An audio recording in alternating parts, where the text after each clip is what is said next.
इसहाक डार का 27वीं आईनी तरमीम पर पीपल्स पार्टी और नून लीग के एक पॉइंट पर पहुंचने का दावा। MQM, ANP और BAP समेत तमाम इत्तेहादियों को एतमाद में लेने की यकीन दहानी।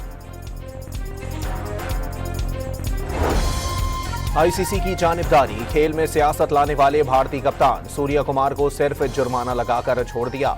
हारिस रऊफ पर 2 मैचेस की पाबंदी। साहबजादा फरहान को एक डीमेरिट पॉइंट दे दिया गया। भारतीय बॉलर बुमराह को सिर्फ वार्निंग। फीफा के सीनियर नायब सदर शेख सलमान बिन इब्राहिम अल खलीफा सरकारी दौरे पर पाकिस्तान पहुंच गए। आला सिविल और अस्करी क़यादत से मुलाकात करेंगे। और मुल्तान के इलाके वहदत कॉलोनी में नामालूम अफराद की फायरिंग से एक शख्स कत्ल। 33 साला फरहान की लाश अस्पताल मुंतकिल कर दी गई।